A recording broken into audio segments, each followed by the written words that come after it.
একদিন সকালে গ্রামের এক গরিব কাঠুরিয়া রহিম কাঁধে কুঠার নিয়ে নদীর ধারে গাছ কাটতে গেল। সে খুব সৎ মানুষ, নিজের ঘাম ঝরিয়ে জীবন চালায়। রহিম যখন গাছ কাটছিল তখন হঠাৎ হাত ফসকে তার একমাত্র লোহার কুঠারটা নদীতে পড়ে গেল। সে হতভম্ব হয়ে বসে পড়ল। হায় আল্লাহ, এখন আমি কি দিয়ে কাজ করব? ঠিক তখনই নদীর জলে আলো ঝলমল করে উঠল, আর দেখা দিল নদীর পরী। পরী মিষ্টি হেসে বলল, কাঠুরিয়া রহিম, কেন কাঁদছ? রহিম মাথা নিচু করে বলল, আমার একমাত্র কুঠারটা নদীতে পড়ে গেছে। আমি গরিব মানুষ, নতুনটা কেনার সামর্থ্য নেই। পরী হাসল আর নদীর জলে ডুব দিল। কিছুক্ষণ পর সে উঠে এলো সোনার কুঠার হাতে নিয়ে। এই নাও, এটা কি তোমার কুঠার?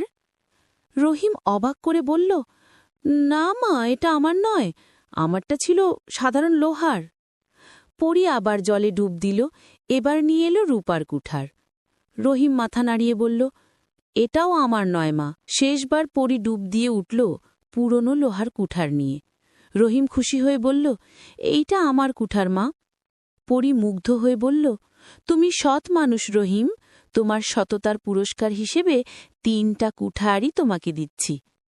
রহিম বিস্মিত হয়ে কৃতজ্ঞচিত্তে মাথা নিচু করল।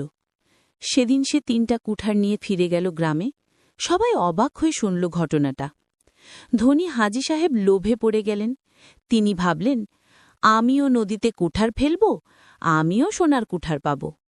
পরদিন হাজী সাহেব নদীতে গিয়ে কৃত্রিমভাবে নিজের কুঠার ছুঁড়ে ফেলে চিৎকার করলেন। পরী এলো, সোনার কুঠার দেখালো। হাজী সাহেব তাড়াতাড়ি বললেন, এইটাই আমার কুঠার। পরী মুখ শক্ত করে বলল, তুমি মিথ্যা বলেছ, তাই তোমার কুঠারটাও আমি ফেরত দেব না। এই বলে সে অদৃশ্য হয়ে গেল।